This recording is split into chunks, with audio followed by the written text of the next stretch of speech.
In the shady world of organized crime, one family carved out a legacy so notorious it could rival the Mafia strongholds of New York, the DeCavalcante crime family of New Jersey. On July 18, 1971, this crime family experienced a turning point in organized crime history. Sam DeCavalcante, the family's notorious boss, was arrested for running a massive gambling operation that generated an astonishing $20 million annually. This arrest not only exposed the family's extensive illegal activities, but also solidified their status as a formidable player in the world of mafia crime, setting the stage for their complex legacy intertwined with the fictional world of The Sopranos. As we look into the history of this crime family, we will explore how their real-life exploits influenced the fictional world created by David Chase. From the characters and storylines to the intricate dynamics of family and crime, the connections between reality and fiction are both compelling and revealing. Join us as we uncover the true story behind The Sopranos and its roots in organized crime history.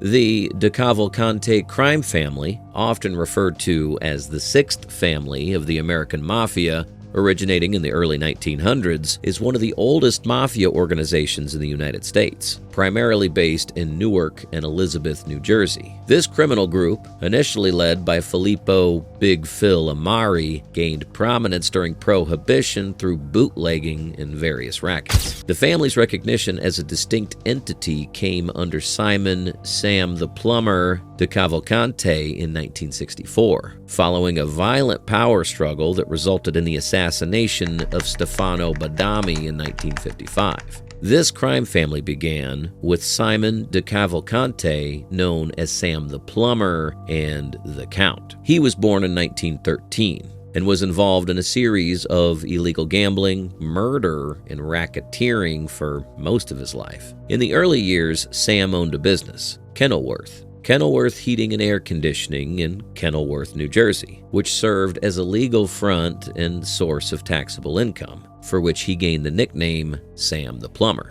Sam, also known as the Count, claimed Italian royal lineage, which contributed to this very nickname. He earned considerable respect for his role on the Commission, the governing body of the American Mafia, which included the 5 families of New York and mobsters from Chicago, Los Angeles, and Florida. His influence was significant within this organized crime landscape, particularly through his leadership in the DeCavalcante crime family in New Jersey during the 1960s and 1970s. Known for its notorious and extensive criminal activities, which have evolved over decades, the DeCavalcante family engages in a wide array of illegal enterprises. Drug trafficking and human trafficking are branches of some of these criminal activities. During a notorious event in 2015, Anthony Stanjo, an associate of the DeCavalcante crime family, was arrested for selling nearly 2 kilograms of cocaine and attempting to establish a prostitution operation.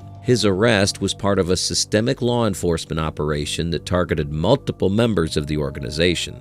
Extortion had also been a significant method for the DeCavalcante family to exert control over local businesses. In several cases, they often intimidated business owners into compliance or offered loans at exorbitant interest rates in order to subdue these business owners and eventually take control of their business. Notably, DeCavalcante and another mafia family controlled approximately 90% of the pornography stores in New York City. This illegal enterprise also significantly contributed to the family's income and influence within organized crime circles. Their long-standing connection with corrupt officials also facilitated their criminal enterprises, allowing them to operate with relative impunity for decades. On September 11, 1989, Fred Weiss, a renowned journalist, was shot 7 times by DeCavalcante members due to fears he might expose the family's illegal activities. Rival groups have since revered them for their strategic ruthlessness in targeting their victims, often employing violence as a key tactic to eliminate threats and maintain control.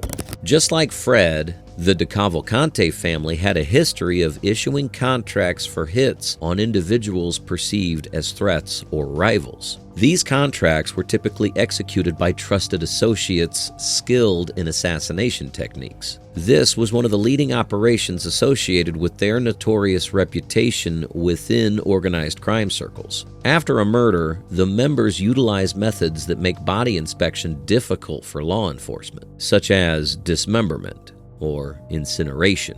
And to prevent any loose ends, they practice a muerta, an oath of silence that often resulted in targeting witnesses to eliminate threats to their operations. This culture of violence and intimidation reflects the lengths to which these organized crime syndicates would go to protect their members and maintain secrecy. The crime boss at the time, Sam DeCavalcante, is reputed to have masterminded a plot to extort thousands of dollars over a 6-week period in 1966 from the operators of an illegal dice game in the Philadelphia suburb of Trevose, Pennsylvania. On September 28, 1966, he allegedly sent 2 Brooklyn mafiosi, Daniel Annunziata and Gaten Corky Vastola, to the game. Their task was to attend a dice game under the pretense of surprise at discovering that the dice were rigged. This staged revelation would then escalate into a fake holdup, during which the 2 men, armed, would rob the gamblers of $20,000 and propose that the dispute be resolved through arbitration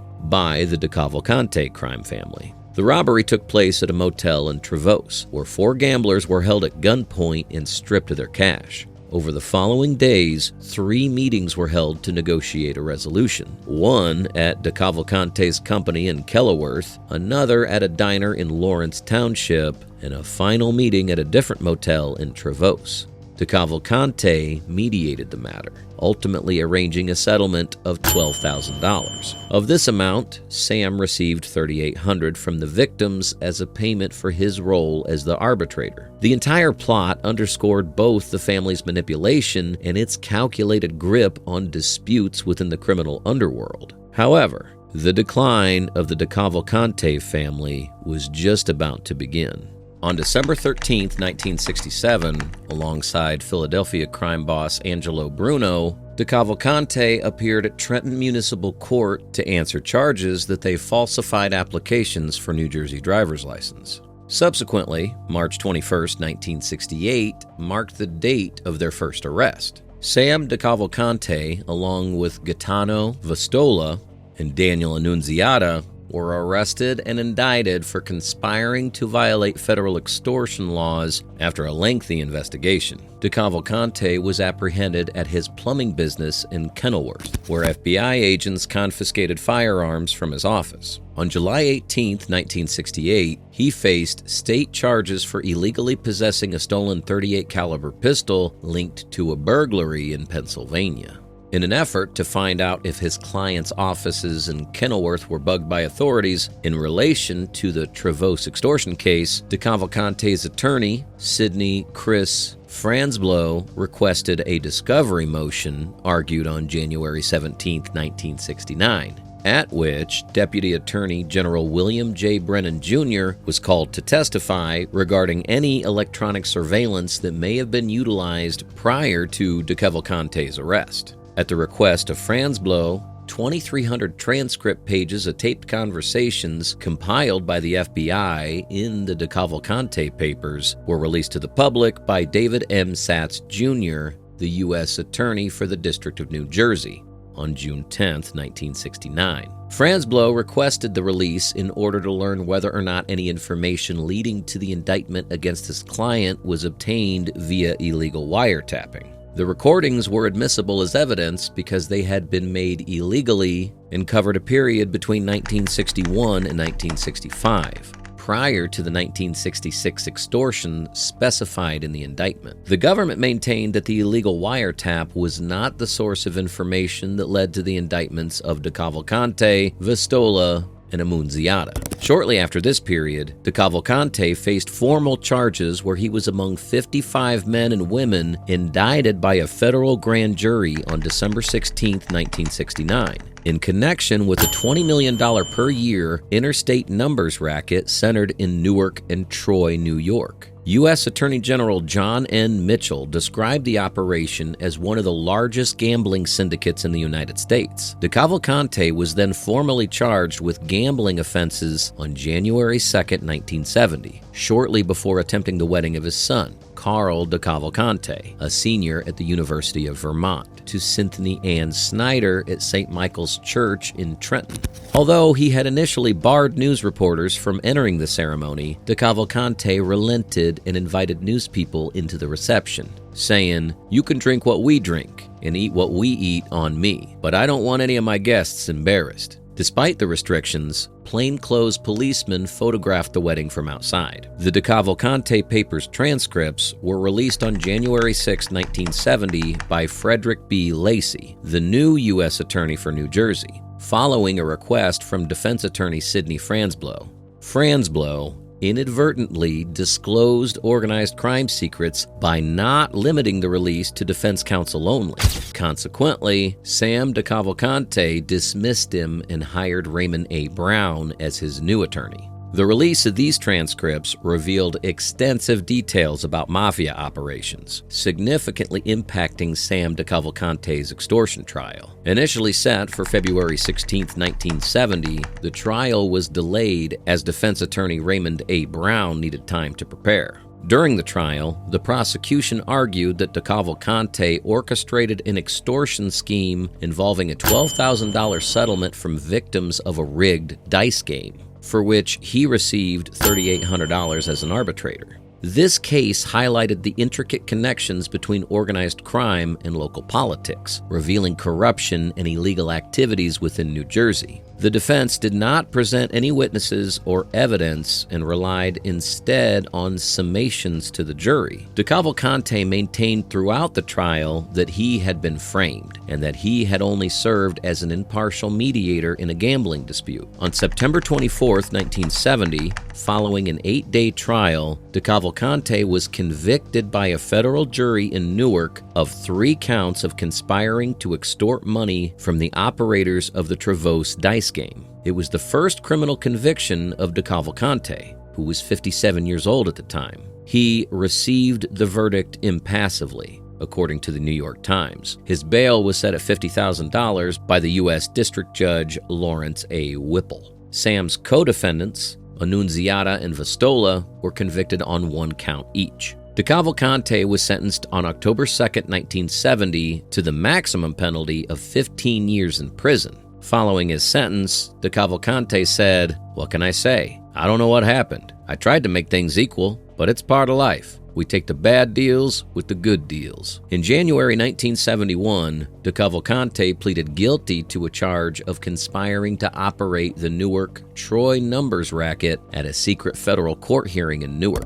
In order to protect the rights of other defendants in the case, DeCavalcante's guilty plea was not made public until the following month. By this time, the cases of the other defendants had been resolved. On March 10, 1971, DeCavalcante's 1970 extortion conspiracy conviction was reversed by the U.S. Court of Appeals for the Third Circuit in Philadelphia after Judge Arlen M. Adams, acting on the opinion of a 3-judge panel, ruled that the case against him, Annunziata and Vastola, had been based on insufficient evidence. The ruling reversed 2 of the charges against DeCavalcante and ordered a new trial on the 3rd charge. The convictions of Annunziata and Vastola were also overturned. DeCavalcante subsequently requested immediate freedom from the federal house of detention in Manhattan, where he'd been held since his sentencing in October 1970. The request was denied by Herbert J. Stern, the acting U.S. Attorney for New Jersey, who opposed releasing DeCavalcante because he was due to be sentenced in the gambling ring case. On March 15, 1971, DeCavalcante was sentenced at Newark Federal Court to 5 years imprisonment on the gambling conviction and was also fined $10,000. He was then re-indicted by a Union County grand jury on August 17, 1971 on the state charges of possessing the stolen pistol, which was seized by the FBI in 1968. DeCavalcante eventually served his sentence and was released in the mid-1970s. After his release, he largely retired to Florida, but remained involved in mafia affairs indirectly. He appointed Giovanni "John the Eagle" Riggi as the acting boss of the family while he stayed semi-retired. In the eyes of the public, it was believed that he largely stayed out of mafia business, but the FBI believed that he was still advising the family into the early 1990s. John the Eagle Riggi was a notorious mobster. For more than 20 years, he was responsible for heading up a group involved in murder, racketeering, and pornography. Riggi was also said to have been an inspiration for the character of Tony Soprano in the series The Sopranos, created by David Chase, which became a hit on American and British television. Although not one of the infamous Mafia 5 families of New York, the DeCavalcantes worked in close cooperation with them. At first, minor players grew in status and influence by currying favors with the heavy hitters. Riggi maintained particularly strong connections with the Gambino family and its notorious leader John Gotti, who received a life sentence for murder in 1992. During the leadership of Riggi, the DeCavalcante family continued making its money by racketeering, controlling a division of the Laborers International Union of North America, LIUNA, in the city of Elizabeth, New Jersey. Through this mechanism of control, the family ensured its involvement in all purchases of labor and materials for building projects in that area. Not a nail doesn't go through a wall that we don't get a piece of. Riggi once bragged about his operation. Any contractor who refused to negotiate with the DeCavalcante family would be subject to violence or attempted violence, and the job site could be shut down or picketed, said the lawyer Peter Vera at a hearing into the family's control of the union. In 1989, Riggi and other family members were charged with labor racketeering. Riggi went to jail in 1990. However, despite being incarcerated, Riggi was able to continue to organize the family operations from his jail cell by sending messages to a nominated ruling panel on the outside. But jailing the leader was not enough for the FBI. Toward the late 1990s, the ruling panel kept running the DeCavalcante crime family with Giovanni Riggi still behind bars as the boss. The downfall of the DeCavalcante family was precipitated in 1998 when an associate named Ralph Guarino became an FBI informant in an effort to avoid a long prison sentence in connection with taking part with two others in a heist of $1.6 million from the World Trade Center. Guarino spent 10 years undercover working for the FBI. He wore a listening device and recorded conversations that mobsters had about criminal businesses. During Guarino's time as an informant, fellow mobster Joseph Masala was gunned down on the orders of Vincent Palermo. By December of the following year, they had sufficient evidence to arrest 40 members of the family. The charges included 5 of murder, 8 of conspiracy to murder, gambling, loan sharking, and extortion. New York FBI Chief Barry Maughan said at the time, the DeCavalcante family plotted and committed killings on the streets of New York while at the same time attempting to make a killing on Wall Street. In 2003, Riggi admitted that he had ordered a hit on the journalist Fred Weiss in 1989. Weiss was shot 7 times by DeCavalcante members Vincent Palermo and James Gallo as he got into his car. Riggi had arranged the killing as a favor for his friend John Gotti. Weiss had been involved in illegal dumping of medical waste, and Gotti had feared that Weiss might turn informant in exchange for leniency, thus exposing the family. Riggi was given another 10 years in jail, just as he was about to be freed. Since Riggi's imprisonment in 1990, a string of acting bosses had taken over, 5 of whom were jailed, murdered, or had defected from the mob,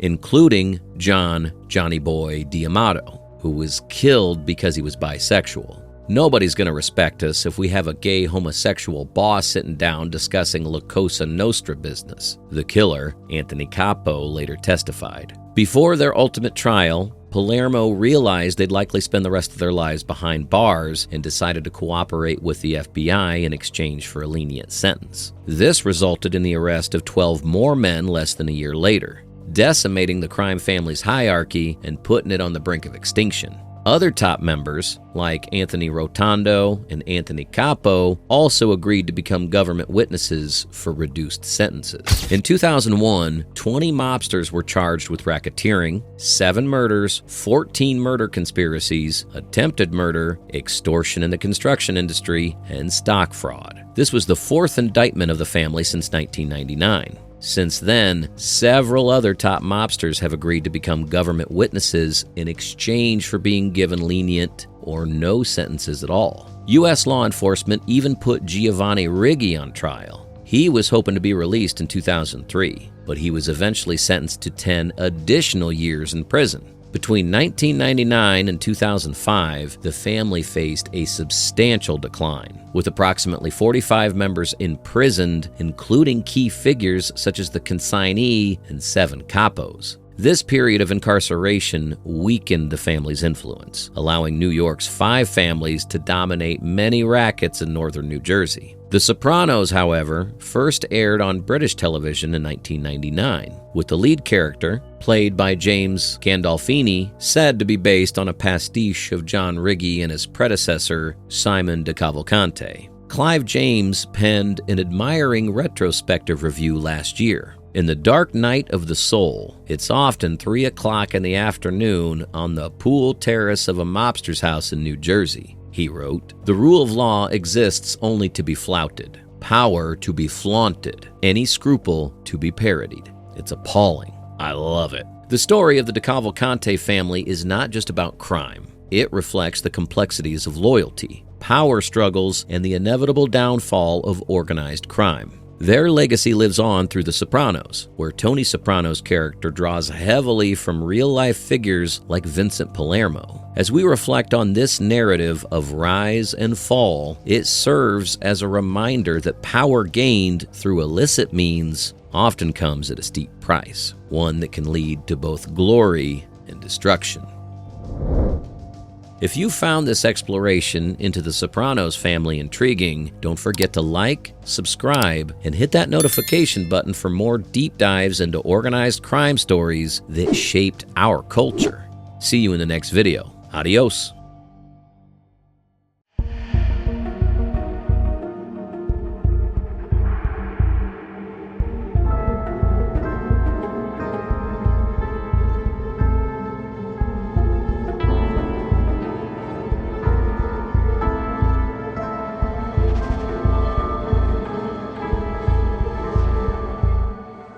Los Angeles has long been a city of glamour and crime, where the shine of Hollywood coexists with the shadows of organized crime. At the same time, much of the Mafia's golden age seems like a relic of the past. Powerful families and syndicates continue to influence part of the city's underworld. Welcome to Mob Boss. Today, we explore the Mafia families that still exert control in Los Angeles, diving deep into their origins, operations, and ongoing activities. Despite relentless law enforcement crackdowns, these families operate behind the scenes, wielding influence that is as elusive as it is enduring. Number 1. The Los Angeles family.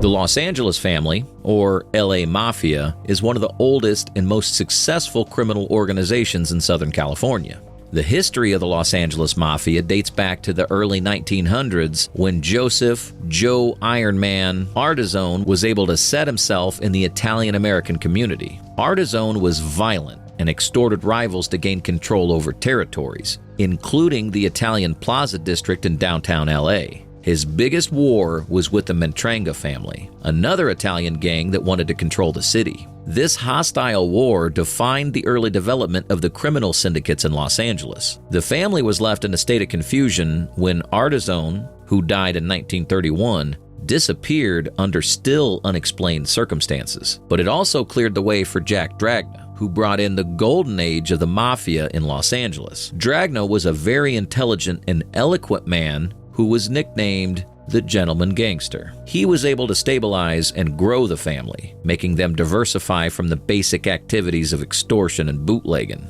During his reign, the LA Mafia gained control over the movie industry in Hollywood, took over labor unions, and monopolized gambling operations. The family's decline started when Dragna died in 1956. His successors, Frank DeSimone and later Nick Licata, couldn't replicate his strategic, mindful tactics. DeSimone's reign was characterized by poor management and internal conflict, and Licata could barely keep the organization together. These leadership struggles led to weaknesses that rival crime families and the police took advantage of, weakening the Los Angeles Mafia. The Los Angeles Mafia reached its peak when it ran a broad and very lucrative criminal organization that made it the undisputed boss of the Southern California region. Every facet of criminal activity was covered, allowing the organization to accumulate a great amount of money and power. Underground betting was another stream through which the family earned most of its living. There were casinos and extensive bookmaking businesses. At the same time, labor racketeering enabled the Mafia to gain control over some major segments of the economic life in Los Angeles. They began to infiltrate unions and take over control of labor contracts. And in this way, they took over main sectors like shipping and construction. This not only brought rampant extortion of businesses for protection money, but also made it possible to embezzle union funds. The Mafia also used threats, violence, and loan sharking as their means of keeping their control over the city. This included making companies pay for their protection, especially in the Italian-American neighborhood, and high-interest loans that came with severe consequences for those unable to repay. Building on Los Angeles' nickname of the entertainment capital of the world, the Mafia also expanded into Hollywood, where they were shaking down nightclub owners, producers, and sometimes celebrities. They were also able to dictate who was to be cast and where and how much money was to be laundered through films. The family entered into the drug business during the 1970s and developed associations with Mexican and Colombian cartels. Narcotics became one of their biggest revenues, and they concentrated on smuggling narcotics into the United States. Also, contract murder was the mainstay of the organization's functional strategies, where hitmen were hired to murder competitors and neutralize witnesses overseen by police and other officials. The Los Angeles Mafia was dominant in influencing almost all the major crimes that took place in the area at one point or another, thus leaving an imprint on the city's criminal history. Today, the Los Angeles Mafia is all but a whisper of its former self. However, with flexibility and long-standing popularity, as the name suggests, organized crime is, though reduced, still present. Number 2. The Gambino crime family. The Gambino crime family is one of the most influential mafias in the United States, and it's been active in Los Angeles for a long time. Although its origins are in New York, its smart move to the West Coast shows how flexible and future-bound the company is. It's important to note that the Gambino family's expansion to Los Angeles was not simply a business decision, but a strategic one. During the 70s, the family aligned with the Dragna crime family. This alliance was beneficial for both parties because the Gambinos were able to enter the territory and bring their experience from the East Coast with their resources to the Dragnas. One of the important members of the Los Angeles branch of the Gambino clan was Anthony Tony Scotto, a labor union leader. Through Scotto, the Gambino family was able to gain control over labor unions, especially those of the docks and shipping businesses. They used these connections to blackmail business people, change contractual terms and conditions, and even use the cover of legal operations to move and sell prohibited merchandise. The Gambinos were into all forms of social vice in Los Angeles. From drug trafficking extortion to labor racketeering, the family made huge amounts of money. Their alliance with Mexican cartels solidified their dominance during the peak of the drug trade. But when the police stepped up efforts to eliminate the mob, the Gambinos changed tactics from conspicuous moneymaking to smaller scale but equally lucrative rackets. The families transitioned to a new generation and less risky crimes such as cybercrime, fraud, and money laundering. These businesses enable the Gambinos to exploit the increasing importance of the digital network in Los Angeles while escaping conventional police detection. The family is so adept at changing with the times technologically that they'll always remain part of the criminal realm. By exploiting vulnerabilities in digital systems, they're able to generate substantial revenue while maintaining a low profile. Number 3. The Buffalo family.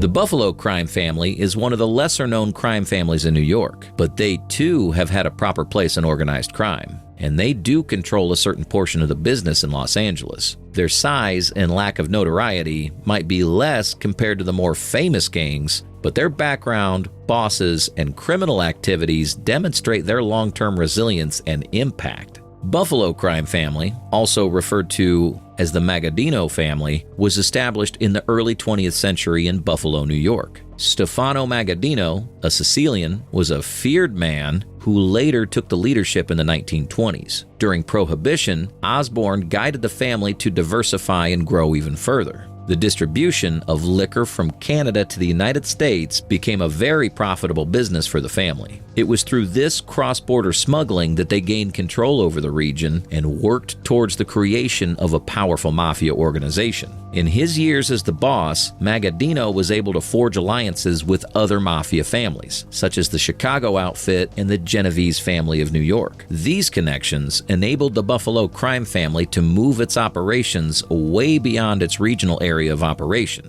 even to the West Coast. Stefano Magadino was in control for almost 50 years, making him one of the most enduring leaders of the mafia in the United States. Due to his discretion and tact in managing large-scale criminal activities, he was given the moniker of the Undertaker. However, internal conflict in the 1960s saw a division in the family, hence breaking the unity of the family and reducing their power in Buffalo. Nonetheless, this family went on, being in business under various leaders who ensured that it remained relevant with strategic management. In the present period, the family's activities in Los Angeles are under the control of several loyalist officers with connections to the eastern and local mobs. These individuals helped bridge the gap between traditional mafia rackets and emerging opportunities in the entertainment and technology sectors.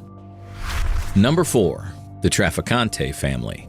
The Trafficante family is one of the oldest and most prominent crime families in the United States. Although founded in Tampa, the family's influence extends far beyond Florida, with Havana, Cuba serving as one of its most significant hubs. Over time, the family extended their operations to Los Angeles, leveraging their dominance in narcotics trafficking and connections with Latin American cartels to solidify their presence. The Trafficante family was headed by Santo Trafficante Sr., a Sicilian immigrant who became a powerful figure in Tampa during Prohibition. Santos Sr. oversaw Tampa's unlawful gambling and other unlawful activities and made connections on which the family would depend to expand. At the time of his death in 1954, he had grown the family into a powerful force in the world of crime. Santo Trafficante Jr. took over the family business and became a very competent and greedy boss. He took the family into the Havana casino business and teamed up with other mafia families to operate mob-controlled casinos. These businesses established them as a force to be reckoned with in the field of organized crime, and Havana became one of their main bases of operation until Fidel Castro began his rise to power in 1959. The Trafficante family lost their ground in Cuba, and they started expanding in other areas, such as Los Angeles. These included better access to entertainment markets as well as ports and strategic locations along drug trafficking corridors. Exploiting their relations with the Latin American cartels, the Trafficantes made Los Angeles a central point of drug distribution.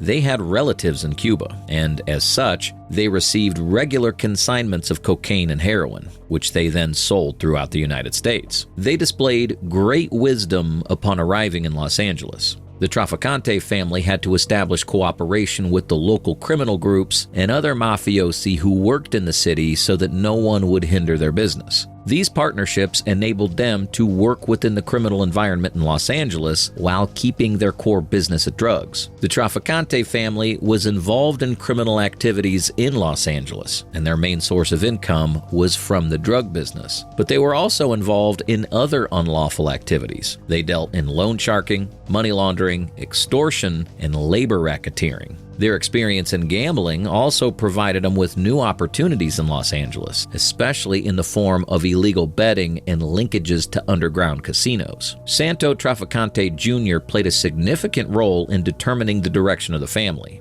He was wise and very secretive. He established good contacts in the Latin American cartels, hence making the family control the drug business. He died in 1987, but his business was sustained by the family, which maintained a loosely centralized form of management. This flexibility has ensured that the Trafficante family continues to operate in cities such as Los Angeles despite the stepped-up enforcement.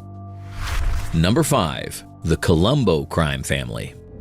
Originally originating in the city of New York, the Colombo family was founded by Joe Profaci in 1928. Over the years, the family expanded, and by the 1970s, they were eyeing Los Angeles, which promised lots of opportunities given the growing entertainment industry. The Colombo family traces its origins back to the Prohibition era when Joe Profaci capitalized on activities such as bootlegging, extortion, and illegal gambling. The family's leadership shifted multiple times, most notably to Joseph Colombo in the 1960s, who solidified its place within the New York Mafia. In spite of internal strife and governmental repression, the Colombo family aimed at the expansion of its sphere of influence beyond New York. This westward expansion was not only a financial decision, but also a smart one because of the growth of the entertainment industry in Los Angeles. By the 1970s, under the leadership of Carmine Persico, the Colombo Mafia family started hurting Hollywood. Persico's calculated approach, blending the traditional mafia approach with a new way of thinking about the entertainment business, made Los Angeles the perfect ground for criminal activities. The involvement of the Colombo family in Los Angeles could be considered another important step in their criminal activity. One cannot blame the young men for their decision to target the entertainment industry, given its huge cash base and celebrities. Building up its image of the relentless enforcer of the law, the family used methods of intimidation and violence, blackmail, and threats to control nightclub owners, producers, and even celebrities. They always focused on celebrities and business entities to guarantee that the rules would be followed out of fright. Nightclubs and entertainment places turned into the center of gravity for Colombo families. These places were used as the setting for money laundering and were also meeting places for drug dealers and other criminals who frequented gambling dens. The family infiltrated production companies and unions, using their influence to extort money in exchange for providing certain services. Despite fierce competition from other mafia families, including the Gambino and Genovese clans, and ongoing scrutiny from law enforcement, the Colombo family adapted to maintain their presence in Los Angeles. They diversified their operations, blending legitimate business ventures with criminal enterprises to reduce exposure.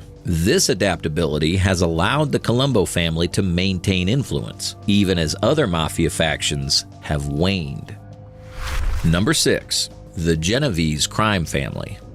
The Genovese crime family has extended its business beyond New York, and Los Angeles has proved to be one of their richest markets. This is because mid-20th century Hollywood was a perfect place for their criminal activity because of the booming entertainment industry. This expansion became a story in the history of the Genovese family, where they adopted old mafia tactics together with strategic planning to penetrate new growing sectors. The Genovese family began in the late 1800s in Morello Gang, East Harlem of New York. By the 20th century, the family was transformed under the leadership of Vito Genovese and Frank Costello into one of the most successful and powerful mafia groups in the world. The Genovese family was noted for its intelligent planning and its knack for staying out of trouble. They came to be known as the Ivy League of the Mafia. When the family turned its attention to the West Coast, particularly Los Angeles, it relied on forging mutually beneficial alliances with local crime syndicates, notably the Dragna family. This made it possible for the Genovese family to work behind the scenes while enjoying the assets and networks of the already existing Los Angeles Mafia. One of the most important activities of Los Angeles organized crime that the Genovese family conducted was controlling labor unions, especially those in the motion picture industry. Petrovsky argues that the family controlled Hollywood by infiltrating unions like the International Alliance of Theatrical Stage Employees and the Screen Extras Guild. This control allowed them to manipulate contracts, blackmail studio executives, and demand payoffs in exchange for union cooperation.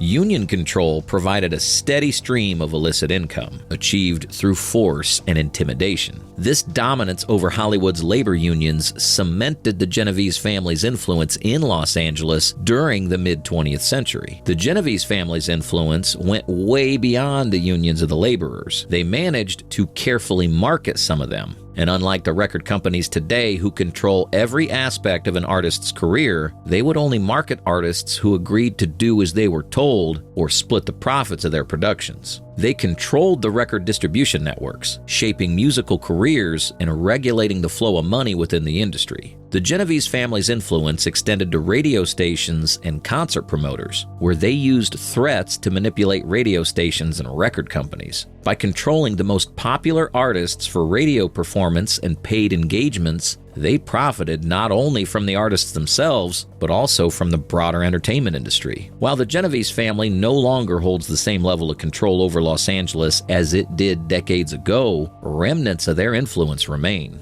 Their involvement in Hollywood set the precedent for how organized crime can infiltrate and dominate legitimate industries. Today, their achievements are no longer openly celebrated, but whispers of their presence continue to circulate in select corners of the entertainment world. The Mafia families controlling the city of Los Angeles today may not be as prominent as they were some years back, but they are still around. By developing new types of rackets, as well as the most high-tech crimes, these families remain an essential part of the city's criminal world. Crime organizations are constantly evolving, and so too is the police force, as they confront crime and justice in the ever-changing landscape of Los Angeles.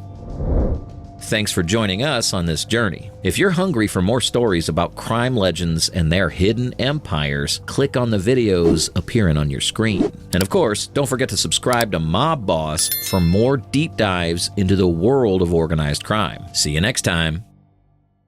When people think of Chicago, they picture deep dish pizza, towering skyscrapers, and a city rich in history. But beneath that lively surface hides a ruthless underworld. On a cold night off Wolf Road in Westchester, the lifeless body of a 36-year-old Richard N. DiPrizio was found in a parking lot, his head riddled with gunshots. This wasn't random. It was an execution, a deadly message from the outfit to silence him before he could testify in a high-stakes fraud trial. Chicago's mob scene isn't a relic of the past. It's alive and deadly. Stick around as we uncover the Mafia families still running the streets of Chicago in 2025 and the shocking stories that prove their grip is far from over. 1. Chicago outfit.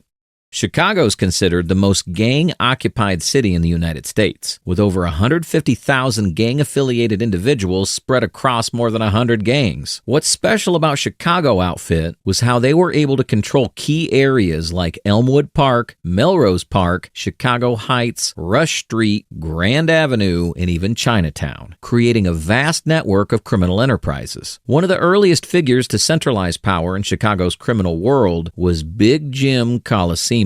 Born in Calabria, Italy in 1878, he immigrated to Chicago in 1895 and quickly established himself as a key player in organized crime. By 1909, he'd gained enough power to challenge the Black Hand organizations, thanks in part to bringing Johnny Torrio from New York to Chicago. But Colosimo wasn't just about muscle. He was also a master strategist. But what happened next? Johnny Torrio, Al Capone came into the dark business, and the bloody battles for control over the city's underworld became imminent. Torrio's organization was largely made up of Italian immigrants, but unlike other gangs, he welcomed criminals from different backgrounds, even bringing in gangsters from New York. Among them was a young and ambitious Al Capone, who arrived in Chicago in 1919 under orders from mob boss Frankie Yale. Capone started at the Four Deuces Club as a doorman, but his intelligence and business acumen quickly made him Torrio's right-hand man. By 1924, Capone had built a reputation, both for making money and for expanding the gang's control over illegal operations, particularly in brothels. Despite his power, Capone couldn't outrun the law forever. In 1931, he was convicted of tax evasion and sentenced to 11 years in federal prison. He served time at Alcatraz, but his health rapidly declined due to syphilis. In 1947, Capone died of heart failure, marking the end of an era of organized crime that forever changed Chicago's history. When Al Capone was in prison, his trusted associate, Frank Needy, upon his release in 1932, took over as the official boss of the outfit. But behind the scenes, it was Paul Riccia who really called the shots. Even the leaders of the National Crime Syndicate dealt directly with Riccia, making him the true power in Chicago's criminal world for the next 40 years. During this period, the outfit expanded its operations beyond bootlegging. They moved into labor racketeering, gambling, and loan sharking, extending their influence beyond Chicago to Milwaukee, Kansas City, and even Hollywood. Controlling labor unions gave them leverage over the motion picture industry. Not only that, in the early 1940s, top outfit members were caught extorting Hollywood studios. Riccia wanted Needy to take the fall for this, but Needy, fearing another prison sentence, chose to end his own life. Riccia then became the official boss, with Tony Accardo as his underboss, a partnership that lasted nearly 3 decades. Around this time, the outfit also recruited members from the violent 42 gang, including infamous figures like Sam Giancana and Felix Alderizio. Although Riccia was eventually sent to prison in 1943, political connections helped secure his release just 3 years later. Because of parole restrictions, Riccia had to avoid direct contact with mobsters, so Accardo stepped in as the public face of the organization. In reality, the two shared power behind the scenes, ensuring the outfit's continued dominance. By the 2000s, law enforcement had significantly weakened the outfit, but it still operated behind the scenes. In 2005, Operation Family Secrets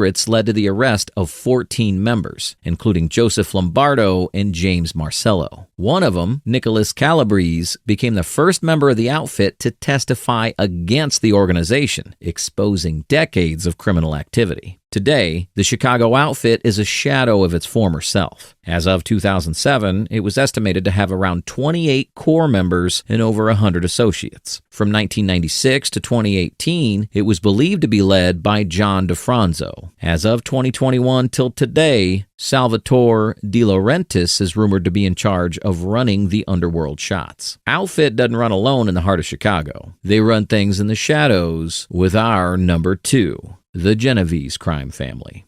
The Genovese crime family's origins also trace back to a bloody chapter in New York's underworld, beginning with the Morello gang of East Harlem, the city's first mafia family. It all started in 1892 when Giuseppe Morello arrived from Corleone, Sicily, soon joined by his half-brothers Nicholas, Vincenzo, and Ciro. Together, they built the formidable 107th Street Mob, swiftly dominating East Harlem, parts of Manhattan, and the Bronx. Their influence grew through ruthless enforcement and criminal enterprises, cementing their place as a feared force in the city's emerging mafia scene. A key figure in Morello's empire was Ignazio the Wolf Lupa, a notorious mobster who controlled Manhattan's Little Italy. In 1903, Lupo strengthened his ties to the Morello family by marrying Giuseppe's half-sister, forming a powerful alliance. That same year, they launched a major counterfeiting operation, flooding Chicago and other parts of the U.S. with fake currency in collaboration with Sicilian mafia boss Vito Cassioferro. But their growing empire caught the attention of Detective Joseph Petrosino, who was investigating their involvement in counterfeiting, extortion, and a string of grisly murders known as the Barrel Murders. Their reign was abruptly halted in 1909 when Morello, Lupo, and their associates were arrested, leading to lengthy prison sentences that left the gang vulnerable to rivals. With Morello and Lupo out of the picture, power struggles erupted, culminating in the Mafia Camorra War, a violent battle between the Morellos and Neapolitan gangs from Brooklyn. The conflict escalated when key ally Giuseppe Gallucci was assassinated in 1915, triggering a wave of ambushes and assassinations. Nicholas Morello and his bodyguard were gunned down in 1916. But the tide turned in 1917 when police cracked down on the Camorra, effectively dismantling their power. By the 1920s, Prohibition transformed the underworld, sparking a new war for control over bootlegging operations. Later, Morello and Lupa came out of prison but found themselves targeted by Brooklyn Mafia boss Salvatore Diaghia, igniting a fresh round of bloodshed. But a rising force, an ally, Giuseppe Joe Masseria, emerged victorious, eliminating these rivals. He became the foundation for what turned out to be the powerful Genovese crime family. By 1950, the U.S. Senate launched a groundbreaking investigation into organized crime. The hearings exposed deep-rooted ties between the mafia and politicians. This sent shockwaves across the nation. One of the most notorious figures caught in the crossfire was crime boss Frank Costello. He was convicted of contempt of the Senate and was sentenced to 18 months in prison. Investigators also unearthed his connections to New York's political machine, Tammany Hall. Likewise, suspicions arose about politician Carmine DeSapio aiding him behind the scenes. At that point, Costello's troubles escalated. In 1952, he was indicted on federal charges for tax evasion, accused of dodging over $73,000 in income taxes. Consequently, he received a 5-year prison sentence and a hefty fine. That triggered years of legal battles as he contested convictions and repeatedly posted bail. But while he was tangled in courtrooms, a dangerous rival lurked in the shadows, Vito Genovese. Once Costello's second in command, Genovese had been biding his time, nursing a grudge after being demoted while in exile. With the backing of the ruthless Carlo Gambino, Genovese made his move, orchestrating an assassination attempt on Costello in 1957. A single bullet narrowly missed, but the message was clear. It's time. You, Costello, resign or retire. Following this up, Costello's force was weakened and his ally, Albert Anastasia, was gunned down. He had no choice but to step aside, allowing Genovese to take control. Eager to assert his dominance, Genovese organized a massive mafia summit in Appalachian, New York, a miscalculation that ended in a chaotic police raid and mass arrests. The fallout left Genovese vulnerable, and Costello, in a final act of revenge, partnered with Gambino to set him up in a drug trafficking sting. By 1959, Genovese was behind bars, and Gambino emerged as New York's most powerful crime boss. But, as history has shown, the mafia never sleeps. Power shifts, more alliances happen, and the underworld continues till today. The most noticeable difference in Chicago is seeing some gangs coming together as one.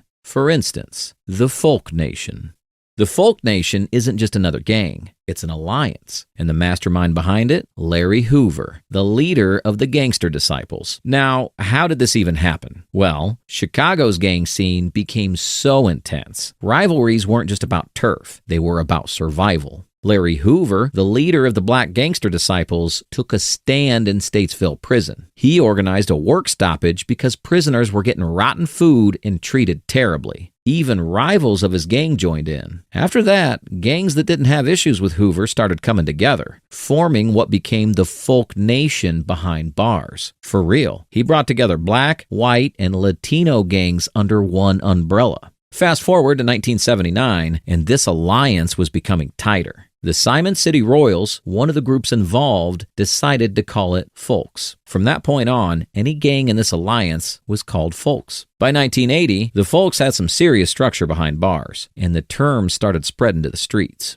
Adding more juice to this history, let's talk about 1980. Ronnie Mad Dog Carrasquillo and Victor King Vic Gomez created the concept of the Spanish Gangster Disciple, which brought together Hispanic gangs under the Folks banner. Larry Hoover oversaw this move, and the whole alliance started to solidify. By 1981, a major meeting happened between the Simon City Royals and Black Gangster Disciples to make the alliance even more official. In 1981, Michael Mickey Bull Johnson and Richard Cold Black Doherty's were released from prison, and they helped spread the knowledge of Folks to the streets. They also divided up the public housing projects between the Black Disciples and Black Gangster Disciples, helping to clear up some confusion. The Folks weren't just a prison thing. They were spreading their influence on the streets, with a whole set of symbols and fashion trends. They represented the right side, while the People Nation represented the left. The 1980s into the 90s was the height of the Folk Nation's power, with top gang leaders regularly posing together, almost like family. Though they might have reduced in numbers by the late 90s, some mobsters are still disturbing the streets. For instance, Lima and Thompson, two members of the notorious Folk Nation gang, are still very active in Brownsville. There was a time they were on a cruise driving in their neighborhood. One thing led to the other among the rival gangs. Before you know what's going on, someone was shot in the shoulder and even grazed in the back. Can you imagine the kind of fear that would bring to a neighborhood? This incident happened a few years back, eventually leading to a court arraignment in 2021. Fast forward to 2022, and the Folk Nation gangsters were still making headlines. In a case that really shook people, 7 members and associates of the gang were charged in connection with a drive-by shooting on Father's Day. This wasn't just a random event. There were firearms offenses tied to it as well. The case went to court in 2024, showing that the gang's influence and violence aren't going away anytime soon. Similarly, we see their rivals uniting as well. For real, it's crazy to see these gangs forming alliances, causing chaos, and brewing violence in the communities. Now we need to discuss the People Nation. This is another active and influential gang alliance that continues to shape the street dynamics in the 21st century. Before we discuss this gang, take a moment to like this video and subscribe to Mob Boss. The People Nation was founded in 1981 as a response to the growing power of the Folk Nation. People Nation brought together gangs like the Latin Kings, Vice Lords, Black P. Stones, Mickey Cobras, and El Ruckins. What set them apart was their unique blend of spiritual influences, combining Islamic and Christian beliefs to create a strong sense of brotherhood. This alliance remained tightly knit during the 1980s, but by the 1990s, internal conflicts and turf wars began to fracture the unity they once had. The violence tied to People Nation hasn't been confined to the past. In 2016, the tragic death of 9-year-old Tyshawn Lee in Chicago made national headlines. Tyshawn was lured into an alley and brutally murdered in what authorities described as a gang-related retaliation involving members of the Vice Lords, part of the People Nation Alliance. His father was believed to be the intended target, but instead, innocent blood was spilled, highlighting the heartbreaking impact of gang violence on families and communities. Another tragic case occurred in 2020 when 13-year-old Adam Toledo was shot and killed during a police chase in Chicago's Little Village neighborhood, an area heavily influenced by Latin Kings activity. Adam was believed to have been associated with local gang members, caught in an environment where young lives are often pulled into dangerous situations. His death sparked widespread protests and reignited debates about youth, policing, and gang influence in urban areas. Despite decades of internal conflicts and shifting alliances, People Nation gangs remain active in cities across the U.S. In recent times, they've continued to be involved in violent conflicts, often fueled by long-standing rivalries. For instance, they were responsible for 3 gang-related murders, which were triggered by their rivals. Following that murder, members of the People Nation gangs allegedly began seeking out those responsible, aiming to retaliate for their comrade's death. This cycle of violence escalated tensions between rival groups, leading to more bloodshed and devastation within the affected communities. The reach and criminal activities of People Nation gangs continue to result in major federal prosecutions. In April 2024, 3 high-ranking members of the Almighty Vice Lord Nation, AVLN, a prominent gang within the People Nation Alliance, were sentenced in federal court after being convicted of RICO conspiracy, murder, drug trafficking, and weapons charges. Terry Douglas, 44, of Detroit, who held the title of Chief and served as the Michigan leader of the traveling Vice Lords, received a 60-year prison sentence. His role was pivotal in coordinating gang operations across the state, including violent acts tied to drug distribution and territorial disputes. Shuler Ballou, 31, also from Detroit, known as the Universal Elite, and the Detroit leader of the traveling Vice Lords, was sentenced to 60 years in prison. Ballou was deeply involved in managing the gang's drug trafficking network and orchestrating acts of violence to maintain control over their territories. Devin Baskerville, 34, Thor from Detroit, who held the influential role of chief enforcer for the traveling vice lords, received the harshest sentence, 70 years in prison. As chief enforcer, Baskerville was responsible for carrying out violent orders, ensuring discipline within the gang, and eliminating rivals through brutal tactics. These convictions reflect that there are more organized crimes ongoing within the People's Nation Alliance. Despite the leadership being behind bars, the influence of these gangs persist, with younger members often stepping in to fill the void. For instance, the Goonies Gang, the Street Lords. The Goonies Gang is a street gang based in Chicago, Illinois, known for its involvement in violent criminal activities. In 2018, a joint federal and state investigation led to the indictment of several gang members. This investigation uncovered the gang's deep involvement in numerous crimes, including multiple murders, which had a significant impact on the safety and well-being of local communities. The Goonies Gang's actions terrorized the Inglewood neighborhood on Chicago's South Side massively. They engaged in various illegal activities to maintain their power and influence. They stole firearms to arm themselves, ensuring they had the weapons needed to carry out their crimes and protect their territory. In an effort to avoid law enforcement scrutiny, they also intimidated witnesses, using threats and violence to prevent people from cooperating with the authorities. Adding to their notoriety, gang members often bragged about their criminal activities on social media, showcasing their actions without fear of legal consequences. This not only fueled their reputation, but also served as a way to instill fear within their rivals and the communities they operated in. Their violent activities disrupted daily life, leaving lasting effects on the residents who had to live under the constant threat of gang-related crime. Overall, apart from these 5 major active gangs, there are countless other organized crime groups operating in Chicago, each with their own power struggles, criminal enterprises, and influence. On this note, we want you to know that the world of organized crime is always evolving. So, subscribe to Mob Boss, because there's always more to uncover. If you found this video interesting, make sure to check out our other videos on notorious mob bosses, legendary crime families, and the rise and fall of criminal empires. On January 10, 2025, law enforcement executed Operation Jacob's Ladder, dismantling a massive drug trafficking ring tied to the infamous Genovese crime family in Jacksonville, Florida. Fentanyl, cocaine, and nearly a dozen arrests later, one thing became clear. Organized crime isn't just a thing of the past. But what about the families pulling the strings today? Stay with us as we reveal the top 5 most powerful mafia families still operating in 2025, what they control, and just how far their influence reaches. Background of mafia families. Over the years, the foundation of organized crime in America has been significantly shaped by the aftermath of the Castellammarise War in the early 1990s, which led to the formation of the infamous 5 families of New York. These families came together because a new way was needed to share the many jobs of criminal activity without killing each other in the process. Eventually, they founded a syndicate they called the Commission, which became central to organized crime in America and remained influential ever since. Her influence was undoubtedly indisputable. Each of these crime families built their empire dealing with illegal activities such as blackmail, money laundering, murder, narcotics, gambling, robbery, prostitution, and a whole lot more. Despite significant setbacks over the years, these notorious families have strongly maintained a strong presence in criminal activities while adapting to modern challenges. Let's take a look at the amazing stories of the powerful mafia families who are still active in the mafia world in 2025.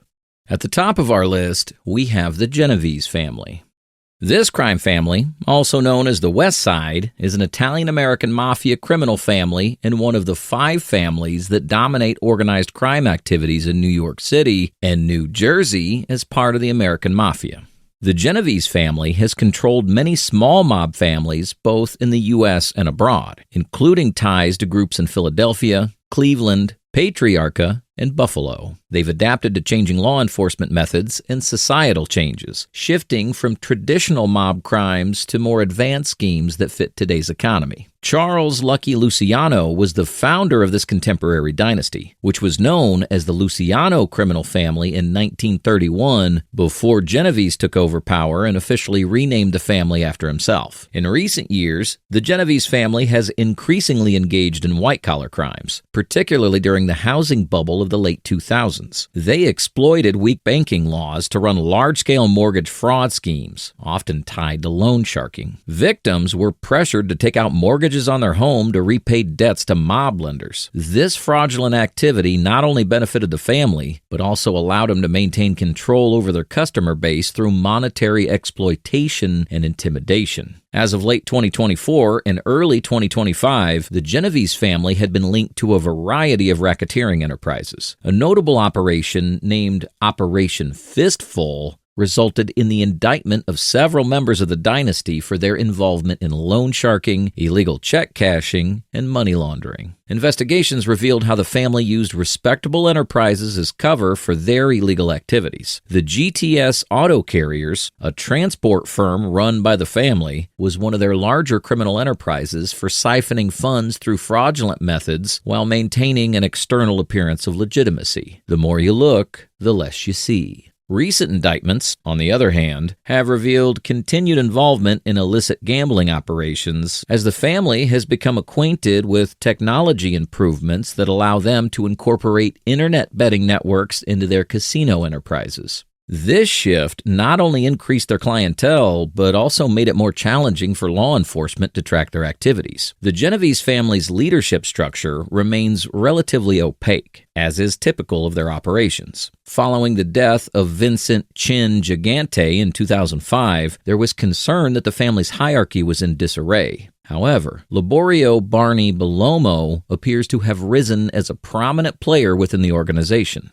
Although there's uncertainty regarding who's in charge, the family still exerts its influence on a number of criminal enterprises through capos and soldiers who run the day-to-day operations while ensuring adherence to the Code of a Muerta, which emphasizes silence and non-cooperation with authorities. In late 2024, 6 members of the group were charged with multiple counts related to racketeering schemes involving illegal gambling and extortion. These arrests highlight the family's ongoing relevance and adaptability within organized crime, despite a broader decline in traditional mob violence. The Genovese family has been able to transition to more complex crimes in order to sustain and retain its position within the Mafia crime hierarchy of today. As we move further into 2025, it's clear that while the Genovese crime family may no longer dominate headlines as they once did, they remain active and have shifted focus to high-level white-collar crimes and illegal gambling, solidifying their place in the upper echelons of organized crime. This shift reflects their keen understanding of the modern economic landscape. At 2, we have the Lucchese family.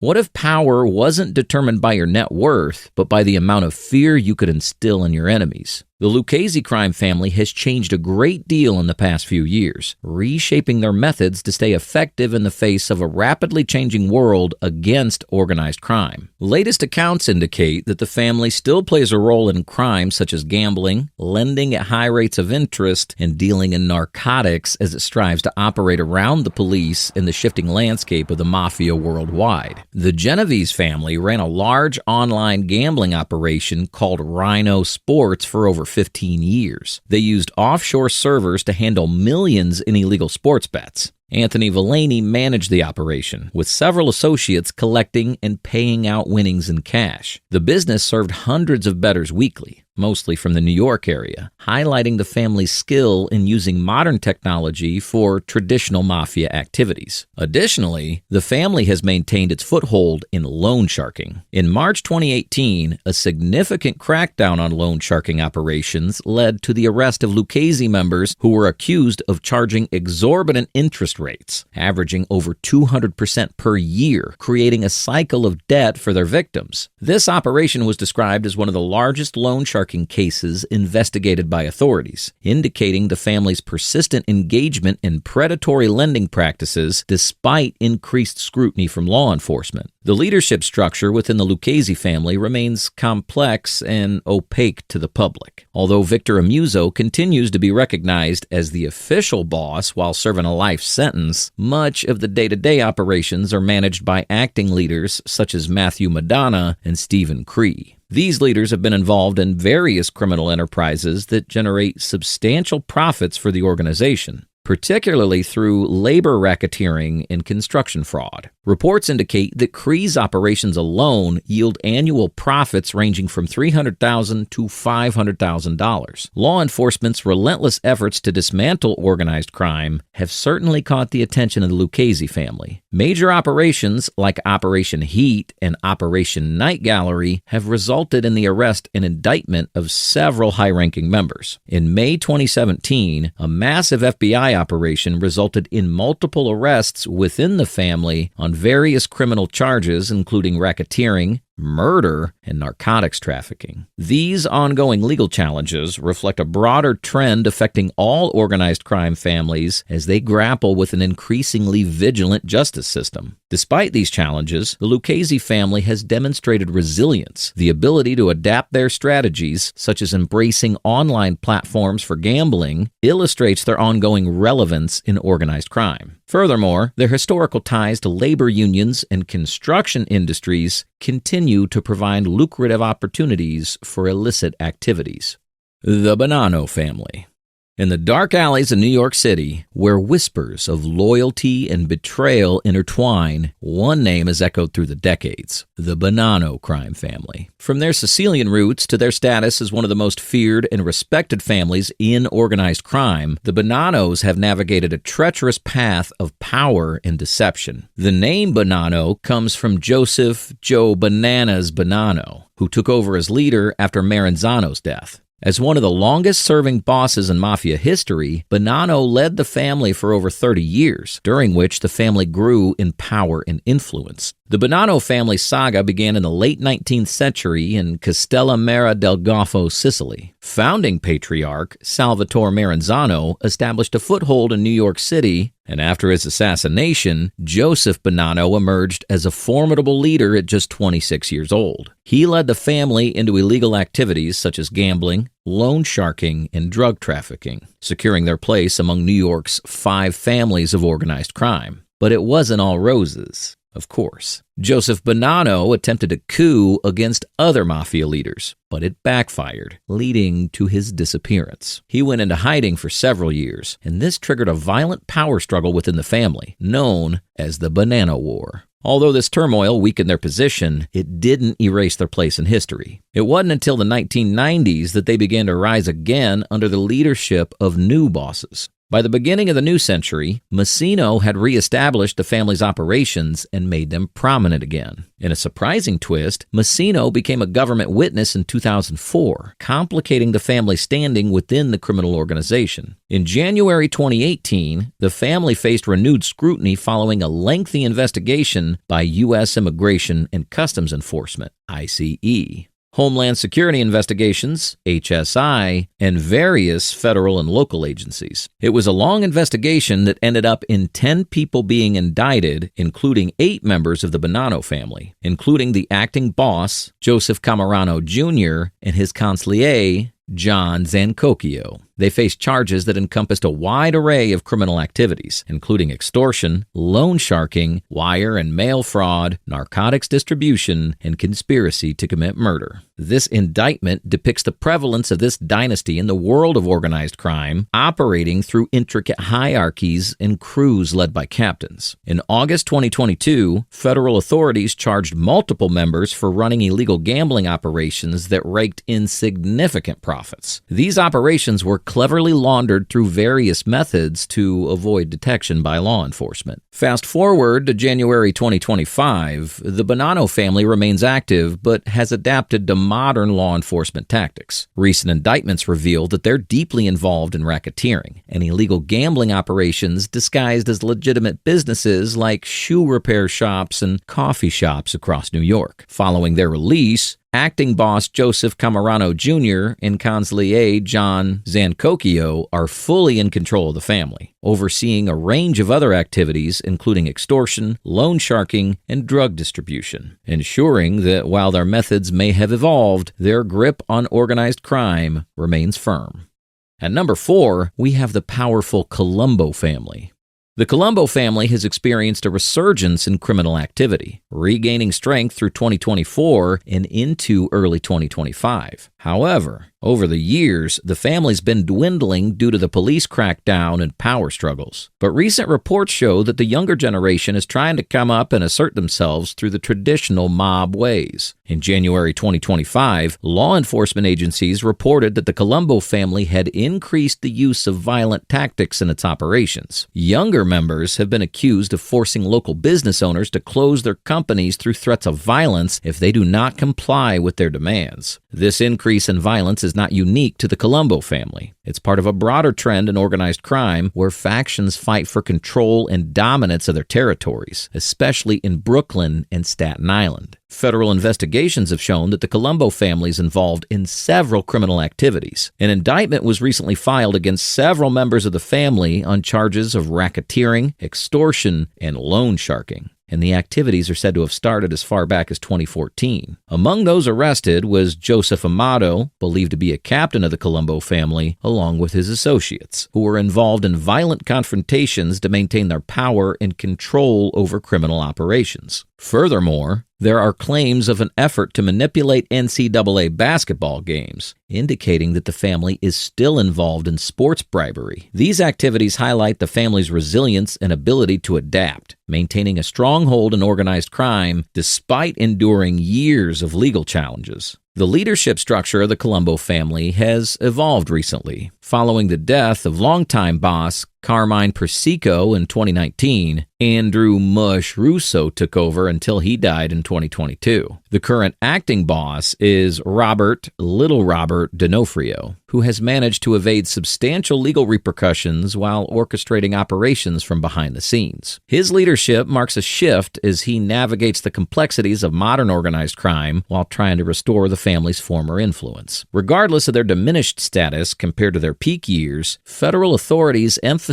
that organized crime remains alive and well. As of early 2025, investigations into these criminal enterprises continue, uncovering a complex network that underscores the Colombo crime family's lasting influence in organized crime.